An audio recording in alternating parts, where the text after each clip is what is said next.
দায়িত্ব ইটসেলফ একটা বড় পরীক্ষা। এই পরীক্ষা অবতীর্ণ হয়ে উত্তীর্ণ হওয়া মানুষের সংখ্যা এত কম, পরিমাণে এত কম যে সেটা হাতে গুনে বের করা সম্ভব হয়তো। আল্লাহ তাআলা তোমাদেরকে সবাইকে, মুসলমানদেরকে আল্লাহ উদ্দেশ্য করে বলছেন, আল্লাহ তাআলা তোমাদেরকে নির্দেশ করছেন যে আমানত যথাস্থানে যেন তোমরা পৌঁছে দাও, আমানত যেন যথাস্থানে পৌঁছে দাও। এই মর্মে আল্লাহ তাআলা তোমাদেরকে নির্দেশ করছেন। ওয়াইদা হাকামতুম বাইনান নাস, আর মানুষের মাঝে যখন তোমরা ফয়সালা করবে তখন আনতাহকুমু বিল আদল, ইনসাফের সাথে, ন্যায় পরায়ণতার সাথে যেন করো। আল্লাহ রাব্বুল আলামিন আপনাদের সবাইকে, এখানে যারা আছেন আপনাদের সবাইকে জীবনের একটা গুরুত্বপূর্ণ পরীক্ষায় খুব সাফল্যের সাথে উত্তীর্ণ করে দেশ দেশের মানুষকে এবং উম্মাহকে খেদমতের এক সুযোগ তৈরি করে দিয়েছেন। এটা হাজার হাজার লাখ লাখ মানুষের স্বপ্ন। কত বছর ধরে কতজন চেষ্টা করেন, আমি ব্যক্তিগতভাবে চিনি এরকম অনেকে আছেন যে 6-7 বছর যাবৎ ওনার নিয়ত, এরপরে 2-4-5-6 বছর যাবৎ ওনার স্ট্রাগল, দিন শেষে আসলে হয়ে ওঠেনি। এখন তিনি হয়তো কোনো একটা প্রাইভেট সেক্টরে কোথাও কাজ করছেন। তো সেখানে আল্লাহ তাআলা আপনাদেরকে একটা পরীক্ষা উত্তীর্ণ করেছেন সন্দেহাতীতভাবে। এটা আল্লাহর তরফ থেকে আপনাদের জন্য নেয়ামত, সুযোগ এবং আরেকটা পরীক্ষা। একটা পরীক্ষা উত্তীর্ণ হওয়ার মাধ্যমে মূলত আরেকটা পরীক্ষার মধ্যে আপনারা প্রবেশ করে গিয়েছেন, তাই না? এখন যে পরীক্ষাটা প্রবেশ করেছেন এটাই হলো আসল পরীক্ষা। এর আগে যে পরীক্ষাটা ছিল সেই পরীক্ষাটা উত্তীর্ণ না হলে যে আপনি একেবারে জলে পড়ে যেতেন ব্যাপারটা তা না, বরং জীবনের চলতি পথে এমন কোনো পরিবেশ পরিস্থিতি আল্লাহ ভালো জানেন তৈরি হতে পারে যখন মনে হতে পারে যে না, যেই পথে আসার জন্য এত স্ট্রাগল করেছি আমি তো মনে হয় ভুল পথে আসছি। আল্লাহ যেন সেই আফসোস করতে না হয় আমাদেরকে সেই তৌফিক দান করুন। আমি অনেককে দেখেছি যে অনেক দূর আসার পর তিনি বলছেন, আমাকে বলছেন, ভাই বিরাট মিস্টেক হয়ে গেছে, গ্রেট মিস্টেক, মানে কি যে কোন ভূতে যে ধরলো, কেন যে পথে আসলাম। তো প্রথম পরীক্ষা উত্তীর্ণ হওয়ার পরে মানুষ যদি মনে করে যে আমি জান্নাতের চাবি হাতে পেয়ে গেছি, তো সেটা হয় তার জীবনের ভুলগুলোর অন্যতম। আল্লাহ তাআলা আপনাদেরকে প্রথম জীবনের গুরুত্বপূর্ণ পরীক্ষা যে উত্তীর্ণ করে আপনাদেরকে যে খেদমতের সুযোগ করে দিয়েছেন, এটা সৎ ব্যবহার যদি করার নিয়তটা করে ফেলতে পারেন এবং এই নিয়তের উপরে টিকে থাকার জন্য সেই রুটে যদি আপনি উঠে যান এবং সেই ট্র্যাক থেকে নিজেকে যাতে বিচ্যুত না হয় সেজন্য সচেষ্ট থাকেন, নিয়তটা যদি একটু বড় বড় করে করেন, আল্লাহ রাব্বুল আলামিন, আল্লাহ না করুন আপনি করতে না পারলেও আপনাকে যা স্বপ্ন ছিল করার সেটা করার সুযোগ না পেলেও আল্লাহ আপনাকে সওয়াব পুরোটাই দেবেন ইনশাআল্লাহ। নবী করিম সাল্লাল্লাহু আলাইহি সাল্লাম বলেছেন, আলা কুল্লুকুম রাইন ওয়া কুল্লুকুম মাসউলুন আন রাইয়াতিহি, তোমাদের সবাই দায়িত্বশীল এবং সবাইকে যার যার দায়িত্ব সম্পর্কে কিয়ামতের ময়দানে জিজ্ঞাসিত করা হবে। প্রত্যেকটা মানুষকে। দুনিয়া হলো পরীক্ষার ঘরের মতো, পরীক্ষার হলের মতো। পরীক্ষার খাতায় কি লিখবেন না লিখবেন সম্পূর্ণ আপনার ব্যাপার। আপনাকে পরীক্ষক টিচাররা এসে বলবে না, এই ভুলভাল লিখছো কেন, এই তুমি বসে আছো কেন। আপনি যদি পরীক্ষার খাতায় টিচারের 14 গোষ্ঠীর গালিগালাজও লেখেন, কি বলেন, আপনার সে স্বাধীনতা আছে না নাই? যা খুশি লেখেন, কিন্তু আপনার সাথে বোঝাপড়াটা হবে ফলাফল যেদিন প্রকাশ হবে সেদিন। ঠিক একইভাবে আল্লাহ রাব্বুল আলামিন দুনিয়াতে ছেড়ে দিয়ে রাখছেন। আল্লাহ কোরআনে বলেছেন, ওয়া উমলি লাহুম, আমি তাদেরকে ছাড় দিয়ে রেখেছি। আল্লাহ চাইলে পাকড়াও করতে পারেন। আমরা অনেক সময় অভিযোগ করি না যে এত কিছু হচ্ছে, আল্লাহ কেন কিছু করছেন না। আল্লাহ কেন কিছু করছেন না? কারণ আল্লাহ এইটা করার জায়গা না, আল্লাহ এখানে কিছু ফ্রিডম দিয়ে ছেড়ে দিয়েছেন। কিছু কিছু ক্ষেত্রে আল্লাহ করেন মানুষের শিক্ষা দেওয়ার জন্য, বোঝার জন্য, বাট বেশিরভাগ ক্ষেত্রে আল্লাহ সুবহানাহু ওয়া তাআলা ছেড়ে দিয়ে রাখেন। তবে শেষ অংশে আল্লাহ বলেছেন ইন্না কাইদি মাতিন, তবে আমার পাকড়াও হয় বড় শক্ত, আমি যখন ধরি তখন আর ছুটার কোনো সুযোগ থাকে না। এই জন্য ভাই আল্লাহ রাব্বুল আলামিন যে আমানত আপনাদের উপর দিয়েছেন, এই দায়িত্ব একটা আমানত। আমানত বলতে আমরা বুঝি পয়সা কড়ি, বৈষয়িক জিনিসপত্র। নবী করিম সাল্লাল্লাহু আলাইহি ওয়াসাল্লাম বলেছেন ইযা হাদ্দাসার রাজুলু ফালতাফাতা ফাহিয়া আমানা, কেউ যদি তোমার সাথে কথা বলে ডানে বামে তাকাতাকি করে, অর্থাৎ সে এটা অন্যরা জানুক চাচ্ছে না, তাহলে সেটা তোমার কাছে আমানত হয়ে গেল, এটা তুমি আর কারোর কাছে বলতে পারো না। তো আমানত শুধুমাত্র টাকা পয়সা দিয়েই হয় না, দায়িত্ব হলো সবচেয়ে বড় আমানত। দায়িত্বের চাইতে বড় কোনো আমানত নাই। কাউকে কোনো জিম্মাদারি দায়িত্ব দেওয়া হলো, সেটা হলো সবচেয়ে বড় আমানত। তো এই আমানত রক্ষা করার যে পরীক্ষা, এই পরীক্ষাটাকেই বলছিলাম যে সবচেয়ে বড় পরীক্ষা। আল্লাহ সুবহানাহু ওয়া তাআলা যে সুযোগ দিয়েছেন তা দিয়ে আমি আল্লাহর বন্দেগী, আল্লাহর সন্তুষ্টির পথে কতটা চলতে পারছি, এটা অনেক বড় একটা পরীক্ষার বিষয়। আমাদের এই দেশে কাজ করার জন্য হাজারটা জায়গা আছে, সততার সাথে কাজ করা, এবং বিভিন্নভাবে আমাদের দেশের মানুষের উপরে বিভিন্ন চিন্তা, বিভিন্ন আইডিওলজি, এগুলো বিভিন্নভাবে যে পুশ করার একটা চেষ্টা নানাভাবে সারা বছর জুড়ে, সারা জীবন ধরে আমরা দেখি যে প্রচলিত আছে। এগুলোর বিরুদ্ধে ফাইট করা, মানুষের দিন এবং দুনিয়া যাতে ক্ষতিগ্রস্ত না হয় সেজন্য জিম্মাদার হিসাবে আমার জায়গা থেকে আমি সর্বোচ্চ চেষ্টা করা, এই সব বিষয়গুলো কিন্তু আল্লাহর পক্ষ থেকে এখন পরীক্ষার বিষয় হয়ে গেছে। কিয়ামতের ময়দানে প্রত্যেকের দায়িত্বশীলতার গণ্ডির আলোকেই তাকে জিজ্ঞাসাবাদ করা হবে। কিয়ামতের ময়দানে যদি কোথাও জটলা পড়ে যায় কিয়ামতের ময়দানে, যে ধরা পড়ছে কেউ, তো যত বড় জটলা হবে বুঝতে হবে তত বড় অফিসার ছিল, তত বড় নেতা ছিল। বুঝেন নাই? অফিসারের সাইজ যত বড় হবে, নেতার আকার যত বড় হবে, কিয়ামতের ময়দানে ধরা পড়ার পর জটলার আকারও তত বড় হবে। ধরেন ছিনতাইকারী ধরা পড়লে মানুষ জটলা বাঁধে না, তো যদি খুব বড় ধরনের কোনো কেস হয় তাহলে জটলার আকারটা একটু বড় হয় না? ঠিক একইভাবে কিয়ামতের ময়দানে কিন্তু পাকড়াও যখন হবে, তখন যার দায়িত্বের আকার যত বড় তার পাকড়াওটাও তত বড় হবে। আবার বিপরীত দিক থেকে যদি আমরা দেখি, সুযোগ হিসাবে যে সবচেয়ে বেশি মানুষকে সাথে নিয়ে জান্নাতে যেতে পারবে, সে সুযোগটা দেখা যাবে আল্লাহ যাকে যত বড় জায়গায় যাওয়ার তৌফিক দিয়েছেন, তিনি যদি সেটা সদ্ব্যবহার করেন, দেখা যাবে জান্নাতে যাওয়ার সময় তিনি বিশাল বড় বাহিনী নিয়ে তিনি জান্নাতে যেতে পারছেন। আল্লাহ তাআলা আমাদেরকে সে নেক মানুষগুলোর মধ্যে শামিল হওয়ার তৌফিক দান করুন। সম্মানিত ভাইরা, আপনারা আজকে অনেক মাশাআল্লাহ জজবাতি কথাবার্তা শুনছেন, অনেকের কথা শুনেছেন, হয়তো আরও শুনবেন ইনশাআল্লাহ।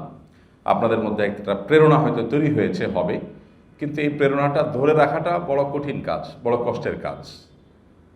শুরুতে অনেকেই খুব ভালো ভালো নিয়ত করেন মাশাআল্লাহ, কিন্তু এই নিয়তগুলো শেষ পর্যন্ত ধরে রাখতে পারেন না। সেটার একটা বড় কারণ হলো যে সেই পরিবেশ, সেই প্রতিবেশ আমরা সবসময় মেনটেন করতে পারি না। তো এই জন্য ভালো কোনো কিছু করার নিয়ত করার পর সেটাকে ধরে রাখার জন্য ভালো এবং নেককারদের পরিবেশে নিজেকে সবসময় সম্পৃক্ত রাখা, সেই সার্কেল সবসময় মেনটেন করা, এটা গুরুত্বপূর্ণ। অর্থাৎ যে মানুষগুলোর সাথে বসলে আল্লাহর কথা স্মরণ হয়, খোদ নবী করিম সাল্লাল্লাহু আলাইহি সাল্লামকে আল্লাহ বলেছেন আপনি তাদের সাথে বসুন যারা সকাল সন্ধ্যা আল্লাহর স্মরণ করে, আল্লাহর জিকিরে মাশগুল থাকে। নেককারদের সঙ্গ অবলম্বন করার জন্য বা তাদেরকে সঙ্গ দেওয়ার জন্য নবী করিম সাল্লাল্লাহু আলাইহি সাল্লামকে আল্লাহ তাআলা নির্দেশ করেছেন। সেখানে আমরা যারা সাধারণ মানুষ, আমরা যদি আমাদের দ্বীনি চেতনাকে, আমাদের শুদ্ধ এবং সুন্দর চিন্তাগুলোকে সারা জীবন আমাদের মধ্যে জাগ্রত রাখতে চাই, তাহলে পরিবেশের কোনো বিকল্প নেই। পরিবেশের জন্য বিভিন্ন রকমের পথ হতে পারে। আপনি মসজিদের পরিবেশে চলে আসলেন, এই যে এটা একটা পরিবেশ। আপনি দিনই কোনো পরিবেশে আসলেন, দিনদার যারা খুব সিরিয়াসলি দিন মেনটেন করে, যারা আল্লাহর কাছে জবাবদিহিতার বোধ সবসময় নিজের মধ্যে জাগরুক রাখে, সেই মানুষগুলোর সান্নিধ্য, সাহচর্য, তাদের সাথে উঠা বসা, তাদের সার্কেল মেনটেন করা, এর মধ্য দিয়ে হয়তো এই জীবনের যে বড় পরীক্ষার মুখোমুখি আমরা হয়েছি, সেই পরীক্ষায় আল্লাহ তাআলা আমাদেরকে উত্তীর্ণ হওয়ার তৌফিক দান করবেন। আমি আজ থেকে বেশ অনেক বছর আগের একটা ঘটনা মনে পড়ে। একজন সরকারি কর্মকর্তা, ক্যাডার অফিসার, আমার আব্বার বন্ধু ছিলেন। এখন উনি কোথায় আছেন আমি জানি না, অবশ্য অনেক বছর আগে উনি দাওয়াত তাবলীগের সাথে সম্পৃক্ত ছিলেন। আমার মনে পড়ে যে আমি কোনো একটা কাজে, মাদ্রাসার ছাত্র, মাদ্রাসায় পড়লেই গায়ে জুব্বা দাড়ি টুপি লাগিয়ে ফেললে যে দিন পরিপূর্ণভাবে সব ক্ষেত্রে বুঝে ফেলে তা না, ত্রুটি থাকে, তাই না? তো আমার একটা ত্রুটি ছিল। কি ত্রুটি? সেটা হলো, আমি কোনো একটা কাজে বোধহয় আগারগা পাসপোর্ট অফিসের কাছে ওনার অফিস ছিল। পাসপোর্ট অফিসে মনে হয় পাসপোর্টের এখানে কোনো কাজের জন্য গেছিলাম, অনেক আগের কথা। তো আমার কয়েকটা কাগজ প্রিন্ট করতে হবে। আমি আসলে কোথায় প্রিন্টিং করতে হবে এগুলো তো বুঝিও না তখন, মানে ওর আশপাশে কোথায় যাবো ওটা চিনি টিনি না। তো যেহেতু আমি জানি এখানে আঙ্কেল আছেন, চলে গেলাম আঙ্কেলের কাছে। যাওয়ার পর পেন ড্রাইভে করে দিলাম যে আমার এই ফাইলগুলো প্রিন্ট করতে হবে, আপনার অফিসে প্রিন্টার আছে, কাগজ আছে। তো উনি নিলেন, নেওয়ার পর অনেক দেরি হয়ে গেল। তো আমি বললাম, কী ব্যাপার, আপনার এখানে না প্রিন্টার আছে, আপনি কোথায়? আবার কাউকে পাঠাইছে মনে হয়, পরে প্রিন্ট করে আসছে। পরে বললো, বাবা এগুলো তো সরকারি, এটা তো তোমার, এটা প্রিন্ট করার জন্য তো সরকার আমাকে দেয় নাই, তুমি আমার সন্তানের মতো, আমার ভাতিজা, তো তোমাকে তো আমি এটা দিয়ে প্রিন্ট করে দিতে পারি না, কিন্তু আমার জব দিতে আছে আল্লাহর কাছে। তো আমি চিন্তা করলাম, আমি মাদ্রাসায় পড়েছি কিন্তু আমার মধ্যে সেই সেন্স তৈরি হয় নাই যেটা আল্লাহর বান্দার ভিতরে তৈরি হয়েছে। এখন এইভাবে চিন্তা করা মানুষ সমাজে কতটা আছে বলি। আবার মাদ্রাসার চৌহদ্দির ভিতরে কথা বলি, আপনারা অনেকেই ওই যে ফাজাইলে আমল বইয়ের সাথে পরিচিত আছেন না? এটার যে লেখক শাইখুল হাদিস জাকারিয়া রহমতুল্লাহ আলাইহি, উনি এবং ওনার ফ্যামিলির বেশ কিছু হিস্ট্রি, ওনার আবৃত্তি আত্মজীবনী নামে একটা বই আছে, আত্মজীবনী বাংলা অনুবাদ হয়েছে, শাইখুল হাদিস জাকারিয়া রহমতুল্লাহ আত্মজীবনী, বোধহয় 700-800 পৃষ্ঠার, বেশ মোটা। ওখানে উনি লিখেছেন যে উনি যখন কাজ করতেন মাদ্রাসায় যারা কাজ করে তাদেরকে কিন্তু ঘন্টা টন্টা নাই, কিন্তু আপনারা জানেন কিনা, বিশেষ কয় মাদ্রাসায় আপনারা তো সবাই সরকারি কর্মকর্তা হিসাবে যারা কাজ করছেন, করবেন, আপনারা তো আছেনই। বেসরকারি অফিস আদালতে একটা টাইম আছে না, 8 ঘন্টা 10 ঘন্টা। কমি মাদ্রাসাগুলোতে যারা কাজ করে তারা কিন্তু জীবন অক্ষ করে দেয়।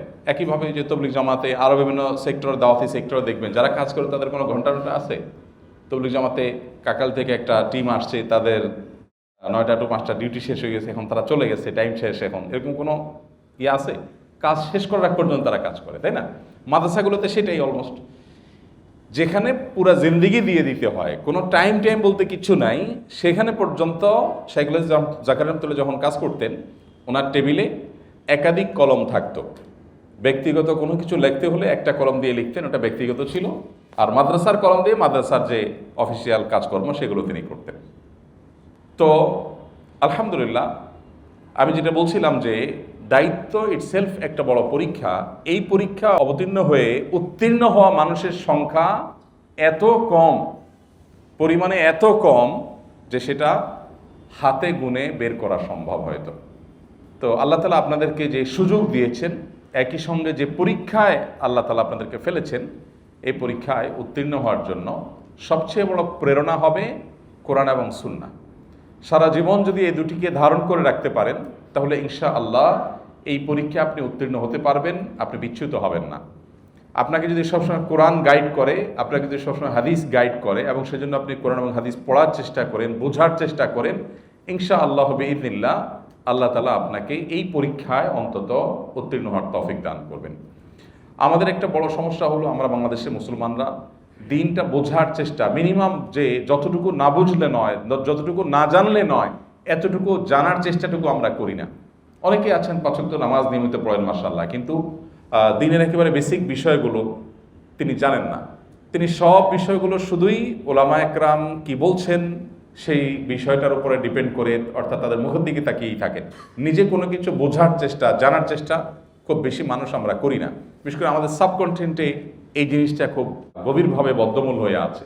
আপনি মিডল ইস্টে যদি যান, প্রত্যেকটা মানুষ অবশ্য তাদের কাঠামোটাই এরকম রাষ্ট্রের, যে মানুষ দিনের বেসিক জিনিসগুলো জানা ছাড়া তার পড়াশোনা মানে শেষ করা সম্ভব না। আর আমাদের কাঠামোটা হুবহু তার উল্টা, এমনভাবে তৈরি করা হয়েছে যে দিনের কোনো নামগন্ধ ছাড়াই একজন মানুষ সম্পূর্ণ পড়াশোনার ক্যারিয়ার শেষ করে ফেলবে। মুসলমানের সন্তান, সে ইসলামের একেবারে মৌলিক বিষয়গুলোর ছিটে ফোটা জানা ছাড়াও তিনি শিখে ফেলবেন। ফলে তিনি জাগতিক জ্ঞানে মাশাআল্লাহ অনেক জ্ঞানী হওয়ার পরও তার দ্বীনের বিষয়ে একেবারে শিশুর নলেজটাও তার নাই। এটা হলো দুর্ভাগ্যজনক বাস্তবতা। আমরা আল্লাহ রাব্বুল আলামিন যে পরীক্ষা আমাদেরকে মুখোমুখি করেছেন, সে পরীক্ষা আমরা উত্তীর্ণ হব, তাহলে সেক্ষেত্রে আমাদেরকে নিয়ত করতে হবে আমরা দ্বীনের বেসিক বিষয়গুলো শিখবো, জানবো, বুঝবো। আর জানার জন্য ওলামায়ে কেরামের তত্ত্বাবধানে অনেকগুলো বই পুস্তক পড়ার দরকার হতে পারে। এখানে যে মজলিস হয়েছে মাশাআল্লাহ, এর বাইরে আমরা আসুন্নাহ থেকে একটা মজলিস শুরু করে দিয়েছি এবং গত সপ্তাহে আলহামদুলিল্লাহ পরীক্ষামূলক প্রথম সপ্তাহব্যাপী একটা মজলিস হয়েছে, 5 দিন ব্যাপী। মজলিস বললে ভুল হবে, ক্যাম্পিং আর কি, রাত দিন থাকার। এবং উদ্দেশ্য হলো দিনের বেসিক বিষয়গুলো শেখা, বুঝা এবং প্র্যাকটিস করা। এটা তো আলহামদুলিল্লাহ আমাদের ওখানে যারা ড্রাইভিং ট্রেনিংয়ের জন্য আসেন স্কিলে, আমাদের স্কিল ডেভেলপমেন্ট ইনস্টিটিউটে, তো এরকম 60 জন মানুষকে নিয়ে আমরা শুরু করেছি আলহামদুলিল্লাহ।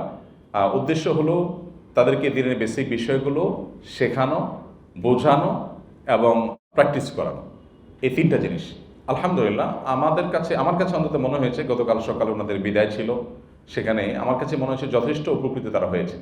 তো এখানে যে মজলিস হয়েছে এর বাইরেও আমরা যদি চাই যে আমার দিনটাকে আমি ভালো করে বুঝবো, ভালো করে রপ্ত করব, তাহলে সেক্ষেত্রে বিভিন্ন রকমের মেহনত, বিভিন্ন রকমের আপনার দাওয়াতি প্ল্যাটফর্ম আছে, আমরা কোনোটার সাথে ইনভলভ হয়ে আমাদের নিজেদেরকে শানিত করতে হবে। তাহলে ইনশাআল্লাহ শুরুতে যে সুনিয়ত আমাদের আছে, শুরুতে যে সুন্দর সুন্দর পরিকল্পনা আমাদের আছে, এগুলো শেষ পর্যন্ত টিকায় রাখা সম্ভব হবে ইনশাআল্লাহ তাআলা।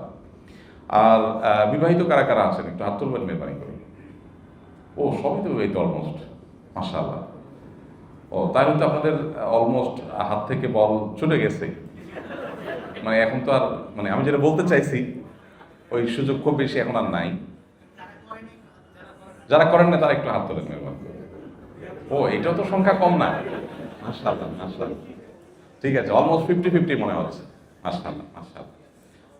মানুষ সৎ পথে, ওই যে আল্লাহ যে আমানত দিয়েছেন, সেই আমানত রক্ষার পথে টিকে থাকার জন্য পারিবারিক সহযোগিতাটা অনেক বড় একটা ব্যাপার, অনেক বড় একটা ব্যাপার। আমাকে ব্যক্তিগতভাবে আমি আমার কথা বলতে পারি যে আমার আল্লাহ রাব্বুল আলামিন যতটুকু কাজের তৌফিক দিয়েছেন, আমি মনে করি যে আমার পরিবার থেকে, আমার স্ত্রী, আমার বাসা থেকে যে সহযোগিতাটা হয়েছে, এটা বিশাল বড়। এই সহযোগিতা যদি না থাকতো তাহলে বোধহয় এর সিকিভাগ কাজও যতটুকু হয়েছে, অনেক কিছু তো করতে পারি নাই, যতটুকু পারছি এর সিকিভাগ কাজ করা সম্ভব হতো না যদি পরিবার থেকে পরিপূর্ণভাবে সাপোর্ট বা সহযোগিতা না থাকতো।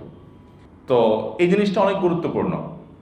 যাদের এখনো বল হাতে আছে তারা তাহলে নিয়ত করতে হবে ইনশাআল্লাহ যে নবী করিম সাল্লাল্লাহু আলাইহি ওয়াসাল্লাম বলেছেন, তুনকাহুল মারআতু লিআরবাঈন, 4টি জিনিস দেখে মানুষ বিয়ে করে।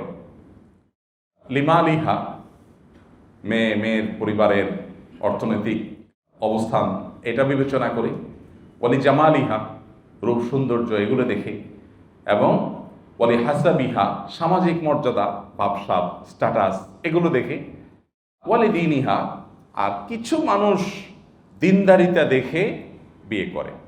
তো নবীজি বলেছেন ফাজফার বিজাতিদ দ্বীন, যারা অবিবাহিত আছেন নবীজি নির্দেশ করেছেন, নসিহা করেছেন যে তুমি দিনদার মানুষ, দিনদার জীবনসঙ্গী তাকে বিয়ে করে তুমি জয়ী হওয়ার চেষ্টা করবে। তুমি সফল হতে চাইলে দিনদার মেয়ে দেখে, এবং মেয়েদের জন্য একই কথা, দিনদার ছেলে দেখে তারা বিয়ে করবে। কারণ আমার জীবনে আমার অনেক সদিচ্ছা আছে, এই সদিচ্ছাগুলো বাস্তবায়নের ক্ষেত্রে পরিবারের সহযোগিতাটা অনেক গুরুত্বপূর্ণ। পরিবার যদি খুব ভালোভাবে সহায়তা না করে সেটা অনেক কঠিন হয়। তো আমরা ইনশাআল্লাহ বিদিনিল্লাহ অন্তত নিয়ত করি আল্লাহ তাআলা আমাদেরকে যে খেদমতের তৌফিক দিয়েছেন সেই খেদমত এমনভাবে আঞ্জাম দিব যে আল্লাহ রাব্বুল আলামিন এটাকে সুযোগ হিসাবে দিয়েছেন, নিয়ামত হিসাবে দিয়েছেন, যাতে আমি জান্নাতে যাওয়ার সময় আমার পেছনে অনেক মানুষ থাকে ইনশাআল্লাহ। নিয়ত করা যাবে না ইনশাআল্লাহ যে আমি যখন জান্নাতে যাব আমার সাথে অনেক মানুষকে সাথে নিয়ে আমি জান্নাতে যাব ইনশাআল্লাহ বিদিনিল্লাহ। এমন কোনো ভুল পথে পা বাড়াবো না যে আল্লাহ রাব্বুল আলামিনের কাছে জবাবদিহিতার জায়গাটা আমার কাছে বড় কঠিন হয়ে যায়।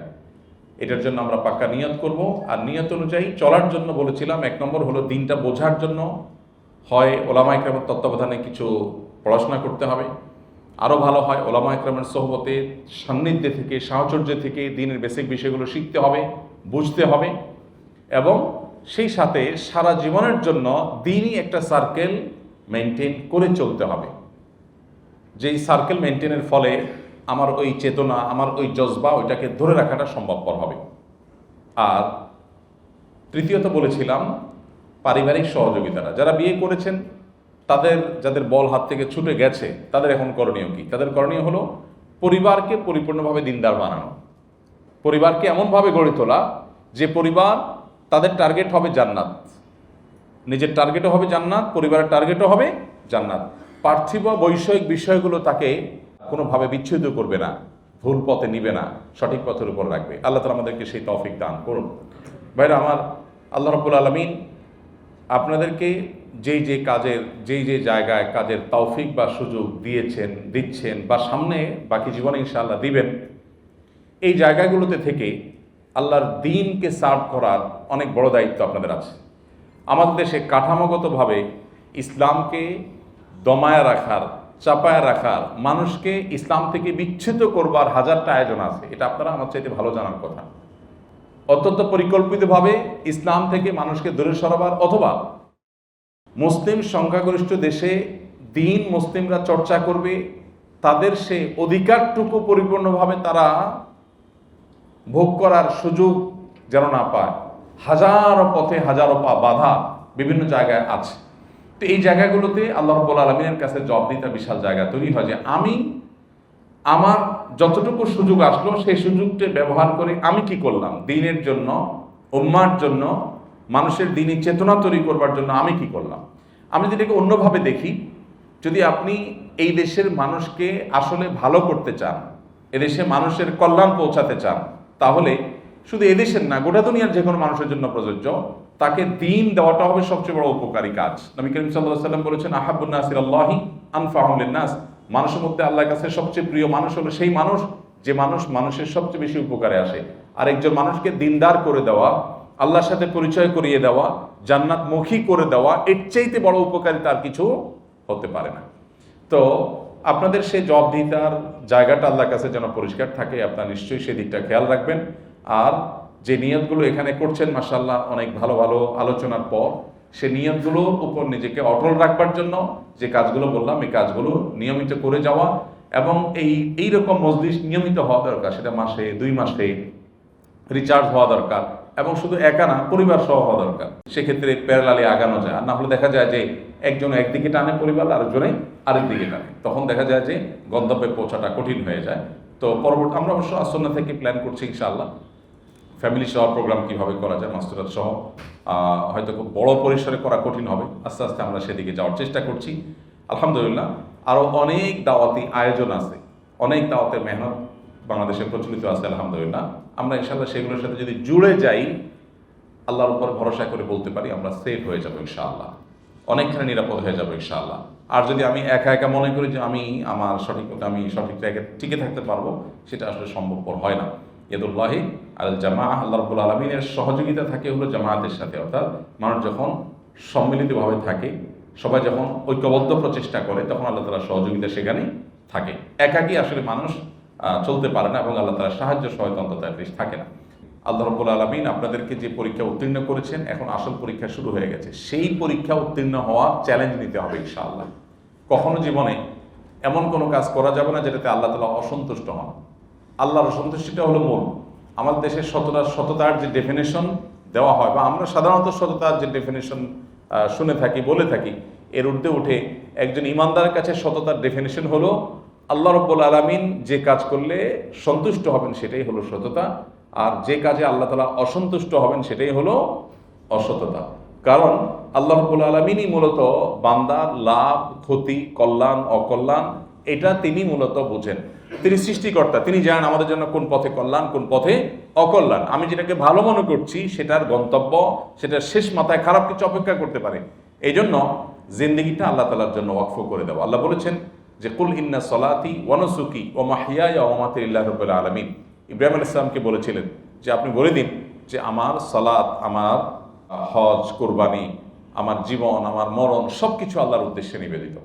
তো সেইভাবে যদি আমরা নিজেদের জীবনকে গড়ে তুলতে পারি, তাহলে ইনশাআল্লাহ আল্লাহ রাব্বুল আলামিন যে সুযোগ আমাকে দিয়েছেন, নেয়ামত আমাকে দিয়েছেন, এই নিয়ামতটা আমার জান্নাতে যাওয়ার কারণ হবে ইনশাআল্লাহ, বহু মানুষকে জান্নাতে নিয়ে যাওয়ার কারণ হবে ইনশাআল্লাহ।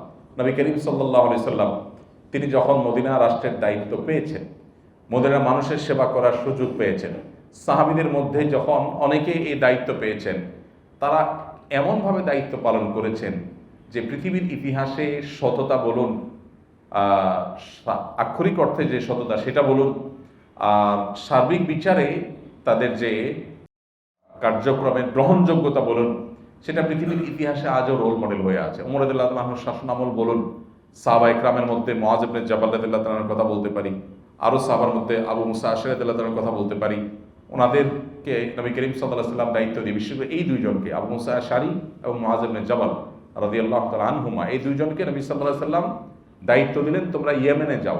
ইয়েমেনকে দুই ভাগ করে দুইজনকে দুই এলাকার গভর্নর করে পাঠালেন, এবং পাঠানোর সময় নবীজি বললেন, ইয়াসসিরা ওয়ালা তুআসসিরা, বাশশিরা ওয়ালা তুনাফফিরা।